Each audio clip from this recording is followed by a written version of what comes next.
ये देश किसी ऑफिसरों की या राजनीतिक नेताओं की अच्छाई से नहीं चलने वाले। नागरिक जब अपना अधिकार अपनी हक से लड़ के जिएंगे तब ये देश रहने वाले। अगर मुसलमान होकर सवाल पूछे तो जिहादी, आतंकवादी। अगर सरदार सवाल पूछे तो खलिस्तानी। और राजा प्रजाओं को कंट्रोल करने के लिए तरीका बताते थे कि ऐसे करो, साम दान दंड भेद, ये करके प्रजा को कंट्रोल में कैसे रखना है। पैसा धमकी कुछ भी करके जीतो, जीतना ज्यादा जरूरी है, ये हम बता रहे हैं। क्या आप ये बताना चाहते हैं अपने बच्चों को? मैं नहीं बताना चाहता। सबसे पहले मैं माफी चाहूंगा कि थोड़ा लेट हो गया। इसमें मोदी जी का कोई हाथ नहीं था, थोड़ा ओला लेट हो गया था।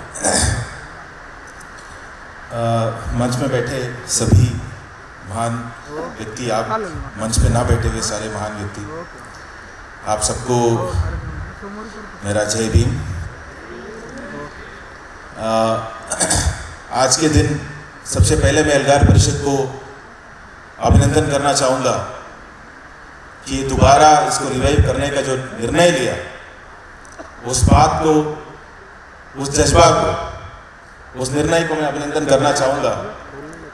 क्योंकि जब पहले बार हुआ था, उसको रोकने का, जिस तरीके से हर एक स्ट्रगल को रोकने का दो तरीका है। एक होता है स्टेट वायलेंस, जो पुलिस को यूज करके किया जाता है। एक होता है नॉन स्टेट वायलेंस, जो एक दूसरी सेक्शन के लोगों को बोलते हैं कि आपस में आप लड़ लो। ये दोनों वायलेंस इस्तेमाल किया गया था। और दोनों वायलेंस इसीलिए इस्तेमाल किया गया था साइलेंट करने के लिए। ये वायलेंस का इस्तेमाल साइलेंस के लिए था। 3 साल के बाद या 4 साल के बाद इस एल्गार परिषद से ये कहना चाहते हैं कि हम साइलेंट नहीं होंगे, चाहे आप स्टेट वायलेंस इस्तेमाल करें, चाहे नॉन स्टेट वायलेंस का इस्तेमाल करें। एक और बात, कहीं बार हमने सुनते हैं कि ये सरकार फासिस्ट है। मैं समझता हूं कि फासिस्ट बनना चाहते हैं पर है तो बेवकूफ। मैं सोचता हूं कि उन्होंने जो भी सरकार से सवाल पूछते हैं, उनको, जैसे मैडम ने कहा, एक नाम देना शुरू कर दिया। तो अगर मान लो आपने JNU या जामिया में पढ़े हुए बच्चे हैं, सरकार से सवाल पूछे तो आप हो गया टुकड़े टुकड़े क्या। और पढ़े लिखे हैं और शहर में हैं, अच्छे पढ़े लिखे लोग हैं और शहर में रहते हैं और सरकार से सवाल पूछते हैं तो अर्बन नक्सल। और गरीब है, सवाल पूछा तो प्रॉपर नक्सल है। और अगर मुसलमान होकर सवाल पूछे तो जिहादी, आतंकवादी। अगर सरदार सवाल पूछे तो खलिस्तानी। जितने से लोग सरकार से सवाल पूछते हैं उन सबको उन्होंने एक नाम दे दिया है। तो मैं आज आके 1 मिनट के लिए सोच रहा था कि क्या बुलाऊं, कि मेरे प्यारे देशद्रोहियों, अर्बन नक्सलियों, टुकड़े टुकड़े गैंग, खलिस्तानी। क्योंकि सरकार से सवाल पूछने वाले लोग ही बैठे हैं यहाँ पे, और सरकार के हिसाब से आप सबका एक नाम है ही ऑलरेडी, मेरा भी है। हाँ, हिंदू होके सवाल पूछा तो पहले तो ये होता है कि ऐसे तो कैसे सवाल पूछ सकता है, जरूर देशद्रोही होगा, इससे अलावा तो सवाल पूछ ही नहीं सकते। पर ये नहीं समझते कि ये बेवकूफ इसलिए कहा क्योंकि इनको लगता है कि ये एक ही ट्रिक बार बार प्ले कर सकते हैं, एक ही चीज को। 10 लोग हैं, 2 मुसलमान सवाल पूछे तो 8 लोगों को बोला देखो वो 2 मुसलमान है इसलिए वो आतंकी है, जिहादी है, देशद्रोही है। ठीक है, 8 लोगों ने मान लिया। उसके बाद एक बच्चे थे, स्टूडेंट्स थे, मान लो एक है, उसने सवाल पूछा तो उसको बोला ये टुकड़े टुकड़े गैंग है, बाकी सब लोगों को बोला कि ये टुकड़े टुकड़े गैंग है। पर अभी 7 ही लोग मान रहे हैं क्योंकि 2 को तो ऑलरेडी आपने देशद्रोही कह चुका है, 7 ही है। उसके बाद अगर सिख सवाल पूछने लग गया तो उनको बोला तो खलिस्तानी है, पर अभी इनको देशद्रोही मानने वाले 6 ही बचे हैं। एक और आपने बोला कि अभी जिस तरीके से हरियाणा में, पंजाब और उत्तर प्रदेश में किसानों के आंदोलन हो रहा है, उनको जाट या किसान किसी को भी, उनको भी कहने लग गया, 5 ही लोग बचे हैं। ये डिमिनिशिंग रिटर्न का गेम है। इनको लगता है इससे काफ़ी लंबे आगे जा सकता है, पर इसलिए मुझे लगता है कि ये बेवकूफ़ है।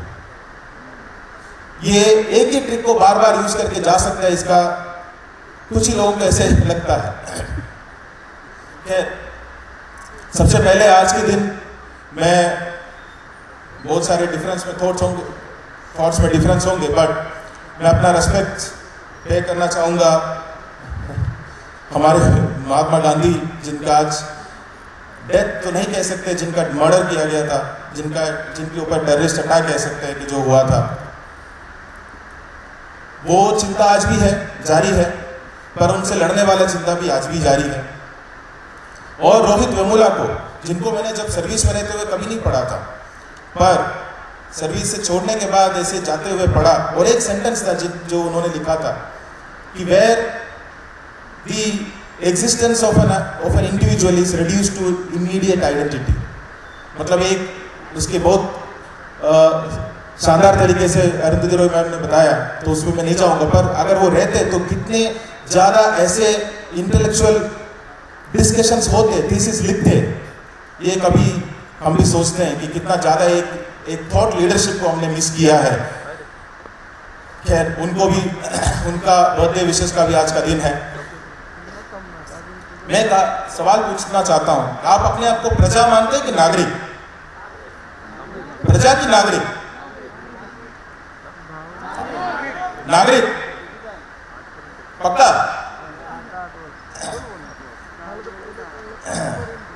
मैं जब नागरिक अगर होते तो सवाल जरूर पूछते। प्रजा है तो चाणक्य कौन है अभी हमारी पॉलिटिक्स में? इंडियन पॉलिटिक्स में चाणक्य कौन है? बिल्कुल बोलिए। अमित शाह, शरद पवार, और कोई? अच्छा, चाणक्य होना चाहिए क्या हमारी पॉलिटिक्स में? क्यों नहीं? हाँ, चाणक्य थे जब राजा और प्रजा था, और राजा प्रजाओं को कंट्रोल करने के लिए तरीका बताते थे कि ऐसे करो, साम दान दंड भेद, ये करके प्रजा को कंट्रोल में कैसे रखना है। आज जनता को, सरकार को कंट्रोल में रखना है। हम लोकतंत्र में, हम प्रजा नहीं है, हम नागरिक है, कोई राजा भी नहीं है। किसी भी तरीके का चाणक्य की जरूरत नहीं होनी है। आज हमें चाहिए ट्रांसपेरेंट तरीके से जो हमें बताए, ओवर स्मार्टनेस नहीं पॉलिटिक्स में। अगर कोई एमएलए खरीद के सरकार बना सकते हैं, उसमें ताली बजाना हमारा काम नहीं है, क्योंकि हम अपने आने वाले पीढ़ी को बता रहे हैं कुछ भी करके जीत हासिल करो, इसी में वाहवाही है। ना सच्चाई में है, ना सही रास्ते पे है।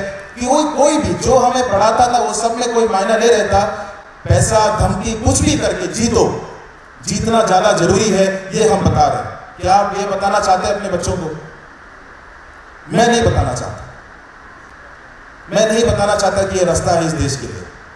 मैं नहीं बताना चाहता कि हम प्रजा है इस देश में। हम नागरिक है, पर नागरिक बन नहीं पाए। आजादी मिले, पर नागरिक नहीं बन पाए। नागरिकता शायद है, पर फिर भी नागरिक नहीं बन पाए। अगर नागरिक बनते, मान लीजिए यहां से आप निकल गए, अभी 2 घंटे बाद प्रोग्राम के बाद निकल गए, 4 पुलिस वाले हैं, बाइक में आए, गाड़ी में आए, एक लाठी उठाए, हट यहां से, क्या करोगे? क्या करोगे? साइड से कटने की कोशिश करेंगे और थोड़ा साइड दूर जाने की कोशिश करेंगे। किसका देश है? हमारे देश? आपने कुछ गलती किया? जा रहे थे, किसी ने सवाल, अगर हम नागरिक होते तो सवाल पूछते कि क्यों कर रहे हो भाई, पर हम नहीं बोलते। नागरिक नहीं है, अभी प्रजा ही है। हमें डर है, प्रशासन से डर है, राजाओं से डर है। सारे के सारे राजा ही है, सिर्फ एक मोदी नहीं है, हर लेवल पे मोदी बैठे हैं। ये तो छोड़िए मोदी से जिससे सवाल पूछते हैं, अपने पटवारी और तलाटी से सवाल पूछने से डरते हैं, तहसीलदार से पूछने से डरते हैं। मैं जानता हूँ जिस जिले में मैं कलेक्टर था, वहाँ कुर्सियाँ थे बाहर, और ऐसे लोग हमारे ऑफिस में आते थे। आज पिछले साल 2019 की बात कर रहा हूँ मैं, जो कुर्सी में बैठने के लिए तैयार नहीं थे, उनको बताएं कि प्लीज कुर्सी में बैठे, वो नहीं बैठते थे। क्यों? उनके देश, उन्होंने जो पैसा दिया वो तनख्वाह लेके मैं नौकरी कर रहा हूं वहां पे, उन्हीं के पैसे से खरीदा हुआ कुर्सी, पर अपने आप को उस कुर्सी में बैठने लायक नहीं समझते। कैसे नागरिक बोल सकते हैं हम अपने आप को? ये देश किसी ऑफिसरों की या राजनीतिक नेताओं की अच्छाई से नहीं चलने वाले।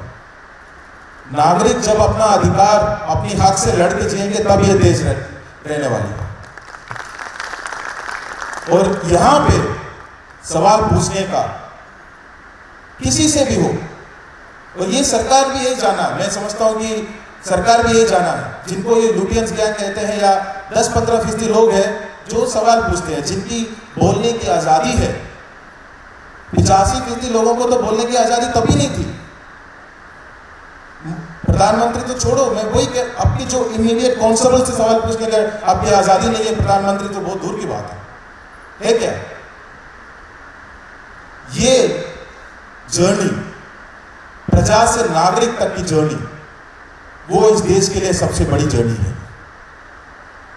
विश्व में सबसे ऊपर भारत पहुंचे वो जर्नी नहीं, यहां के हर आदमी और औरत नागरिक बने प्रजा से, वो जर्नी मैं समझता हूं कि सबसे ज्यादा महत्वपूर्ण जर्नी है जो हमें इस देश को करना होगा। मैं एक और छोटी सी इंटरेस्टिंग कहानी सुनाता हूं। NRC-CA के मूवमेंट में कई बार कई जगह गया, तो ऐसे अलीगढ़ में भी एक बार जाना हुआ। ग्वालियर में फंक्शन था, तो ग्वालियर से ओला आउट स्टेशन करके जैसे यहाँ आए वैसे अलीगढ़ जा रहा था। तो अलीगढ़ में मेरा नो एंट्री का ऑर्डर उन्होंने पास कर दिया, पर आगरा के बॉर्डर पहुंचा मध्य प्रदेश वाला, तो करीबन 60-70 पुलिस वाले ब्लैक कलर, पता नहीं कब एक सूट पहन के, मुझे लगा क्या हो गया। और मेरा जो ओला आउट स्टेशन का ड्राइवर था उसको लगा मैं कोई आतंकवादी हूँ, क्योंकि सारे पुलिस वाले एकदम चारों तरफ घेर लिए, और वो दरवाज़ा खोल के भाग गया और मैं अंदर। वो अपना फ़ोन देख रहे कि यही है क्या जिसको अरेस्ट करना था, जिसको डिटेन करना था। मैंने बोला हाँ मैं ही हूँ। उसके बाद खैर काफ़ी चीज़ें हुई। लास्ट में उन्होंने एक GD एंट्री दिखाई। GD एंट्री मतलब आपको अगर कोई अरेस्ट कर लिया है, कुछ भी इंसिडेंट हुआ, तो एक पुलिस स्टेशन में एक एंट्री लिखते हैं। उस एंट्री में ये लिखा हुआ था कि मैं आगरा में हर गांव में जाके लोगों को उकसा के अलीगढ़ लेके जाने वाला था दंगा करने के लिए। ओला आउट स्टेशन पकड़ के जा रहा हूँ मैं अलीगढ़, हाँ डायरेक्ट गाड़ी। और मैंने पूछा, SP भी था, कि सच लिखा है कि झूठ लिखा है? बोला सर वो तो CI देखेंगे, इंस्पेक्टर देखेंगे। वो निकल गया। थैंकफुली SDM था। मैंने बोला इस पे तो फिर तो जेल ही कर दो, मैं निकलूंगा नहीं, मैं तो फिर बॉन्ड पे भी साइन नहीं करूंगा, जेल ही ले जाओ। ये हिम्मत कैसे हुई इतने जरेआम झूठ लिखने की? जरेआम झूठ लिखने की हिम्मत कैसे है? वो जानते हैं कि झूठ लिखा है। डॉक्टर कफील खान का अरेस्ट आप जानते हैं, उसको उनको जब छोड़ने का आया तो उन्होंने कोर्ट ने ये लिखा, कोई भी रीजनेबल आदमी ये ऑर्डर नहीं पास कर सकता था। NSA के अंदर उनको अरेस्ट किया था, कोई भी रीजनेबल आदमी इनको अरेस्ट नहीं कर सकता है NSA के अंदर। अगर कोई रीजनेबल आदमी अरेस्ट नहीं कर सकता तो ये अरेस्ट क्यों हुआ, ये सवाल भी पूछने का जिम्मेदारी था जुडिशरी का। अगर जुडिशरी ये सवाल पूछते कि इसके पीछे मैलाफाइड है कि नहीं, तो दोबारा ऐसे कोई ये कफील खान या फिर हाथरस ऐसे इंसिडेंट नहीं होता, क्योंकि एग्जीक्यूटिव को अभी जुडिशरी का डर खत्म हो गया। ये वापस कोई ये अधिकार हमें देने वाला नहीं है किसी को भी। ऑफिसर अच्छे हो सकते हैं, वो अधिकार को अच्छे काम के लिए यूज कर सकते हैं, या सरकार उसको अच्छा काम के लिए यूज कर सकते हैं, बुरे काम के लिए यूज कर सकते हैं, पर कोई सरकार अपने पावर जनता को नहीं देने वाला। वो पावर यूज करके अच्छा करेगा या बुरा करेगा, पर अपने पावर अपने अधिकार अगर जनता के आए ये नहीं करने वाला। ये एक जर्नी था जिसमें ये सरकार को समझा कि 85% लोगों को तो वैसे भी ये सब तलाटी से नहीं सवाल पूछते, क्यों प्राइम मिनिस्टर से सवाल पूछेगा? तो कोई मतलब ही नहीं है। उनको क्या है, सिलेंडर दे दो या कुछ टॉयलेट बना के दे दो और उसके बाद बाकी मुद्दों की बात करो, हक की बात कभी करने ना दो, तो बात खत्म होगी वहाँ पे। प्रजा से प्रजा ही रखो, प्रजा से बेनिफिशियरी बना के रखो। एक अकाउंट नंबर, आधार नंबर में इतना पैसा आता है ना, तुमको सिलेंडर मिलता है ना, टॉयलेट मिला है ना, पानी है कि नहीं वो अलग बात है, पर पानी नहीं मिला ये पूछने के लिए तो अधिकार चाहिए। सिलेंडर मिला पर उसको रिफिल नहीं हो सकता ये बोलने के लिए अधिकार चाहिए, पर मिला कि नहीं उसके लिए प्रजा होना काफ़ी है। ऐसे तो अच्छे राज्य पहले भी थे। हम वापस जो रास्ता था नागरिक होने का, कहीं ना कहीं हमने रुक गया और वापस जाने का रास्ता शुरू किया। और मैं समझता हूँ कि एनआरसी ये मूवमेंट एक मूवमेंट था जिसमें लोग बाहर निकल के बोले नहीं, ये सिर्फ नागरिकता हमसे ना छीने उसकी लड़ाई नहीं थी, नागरिक है हम ये बताने वाली लड़ाई थी। हम उनको ये कह रहे थे कि हम नागरिक है, चाहे आप कुछ भी करें, हम अपनी हक लेके रहेंगे, हम अपनी बात रख के रहेंगे, जो सवाल हमें पूछना है हम वो पूछते ही रहेंगे। मैं एक छोटा सा अपना बात ज़्यादा नहीं कहूँगा, क्योंकि मेरी जो देखने का नज़रिया है वो हो सकता है यहाँ बैठे हुए कई सारे लोगों से अलग है, क्योंकि हम अलग अलग जगह से आते हैं, एक ही इंसिडेंट को अलग अलग तरीके से देखते हैं। ये ज़रूरी नहीं है कि मेरा देखने का सही है, किसी और का देखने का सही है, पर मेरा एक डर भी है। ये इस्लामिक टेररिज्म बोल के हमने शुरू किया था एक टाइम। इस्लामिक टेररिज्म की कई सारे एग्जाम्पल्स भी हमने कहीं बहुत बताया, पर नीचे आते आते वो मुसलमान के खिलाफ नफरत में आ गया कि हर मुसलमान आतंकवादी हो सकता है, ऐसे आ गया। मेरा डर ये है कि हम जब एक ब्राह्मणवाद की बात रिपीटेडली कहते हैं, तो जैसे ही इस्लामिक टेररिज्म के ऊपर हम बोल के अल्टीमेटली मुसलमान के खिलाफ नफरत में आ गया, ऐसे ही एक दूसरे इंसान कोई भी हो, ब्राह्मण हो, XY हो, वहाँ पे उनकी नफरत में जाए, ऐसे होना नहीं चाहिए। ये मेरा थॉट है, पर ये मंच की समझ भी मैं रख रहा हूँ, शायद मैं गलत हो सकता हूँ, क्योंकि एक गलत आइडियोलॉजी से अगर हम लड़ रहे हैं और उसमें वापस उसका सोल्यूशन में भी किसी न किसी को एक्सक्लूड करके अगर हम लड़ रहे हैं, तो इस देश को एक साथ होकर आगे लेके जाना मुश्किल होगा। पता नहीं आगे हो सकता है, आज तो पावर रिलेशन ऐसा है कि एक ऊपर है इसलिए कुछ फर्क नहीं पड़ता, पर कल चेंज होगा तो क्या होगा पता नहीं। मैं जब गैलवन वाली इंसिडेंट हुआ तो UPSC क्लियर हुआ है, IAS वगैरह हुआ है, पर उसके बावजूद अगर कोई मुझसे पूछता उस दौरान कि बीजिंग कहाँ है चाइना का, तो मुझे पता नहीं था।